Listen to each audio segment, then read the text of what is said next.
Welcome to Tales from the Underground. This is Kian. On this episode, magbaband feature ulit tayo at i-feature natin ang bandang Regina Obscura, a metal band from Laguna. And if you like this video, don't forget to send a thumbs and consider subscribing. So, without further ado, let's start.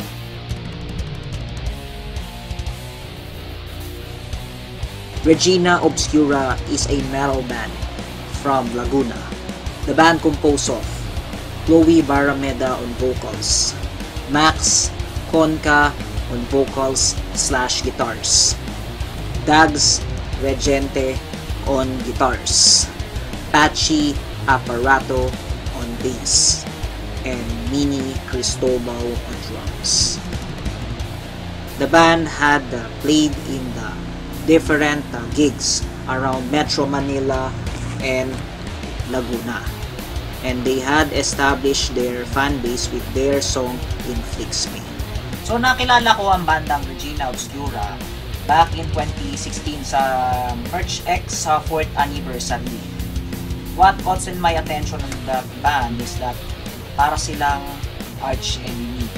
Lalo na yung gitarista nila, yung hawak nilang lead guitars. Oh my God, napaisip ako. Si Michael Amot ba to?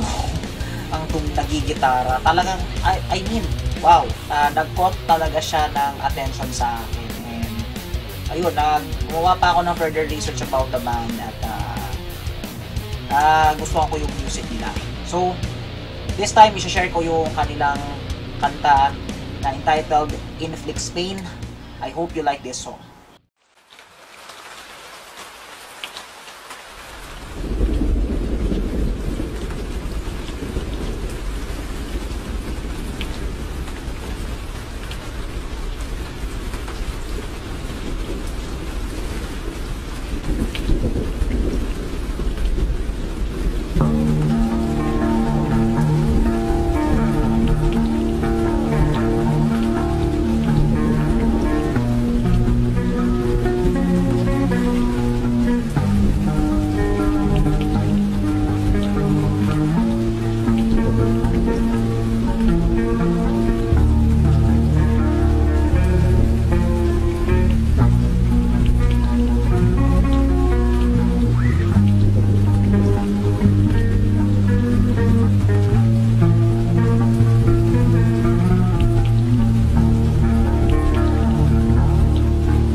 And that was Inflicts Pain by Regina Obscura. So, overall ang masasabi ko sa kanta na to, napakabigat at pure metal siya. So, what I mean is that yung mabagal yung pacing ng kanta, talagang yung more on ine-emphasize nyo yung kabigatan ng kanta. So, yung riffs talagang as in ang bigat, para kang alam mo yung sinusuntok yung mukha mo hanggang sa dumugo na siya ng dumugo, yung ganun ko siya ma-describe yung sound ng music nila. Napaka solid kasi yung may ensure mo ma-appreciate mo siya kahit mabagal yung music, slowly but surely, ganun ko siya i-describe. Tapos yung growls ni Chloe, sulit, talagang ang bigat. Akalain mo kumakanta lalaki pag nag-blindfold ka or pag hindi mo pinansin kung sino yung singer, pero babae pala. Pero ang bigat, akala mo lalaki yung boses niya, parang mamaw, para siyang halimaw pag kumanta. Na solid talaga. Kung ikaw ay isang fan ng death metal, sigurado magugustuhan mo yung kanta na to. So yun, ang masasabi ko rin is that yung pagkaka-engineer dun sa buong kanta, solid, balance yung lahat ng instruments, maririnig mo, at everyone, you will be appreciate yung everyone's effort ng mga kanilang piece. basses, drums, guitars, vocals, lahat maririnig mo. Kaya solid talaga. So yun, hindi ko lang alam ngayon kung ano ang latest update sa bandang to, but hoping that sana tumutugtog pa sila. And using this channel, sana magkaroon pa ulit sila ng exposure sa underground scene. At ma-spread pa kanilang ang kanilang music. So, if you like this band, ang links is available in the description. Paki-like ang page nila at saka yung kanta nila nasa YouTube, paki-check na rin. Let's check out the mosh spots that we could visit for the following days.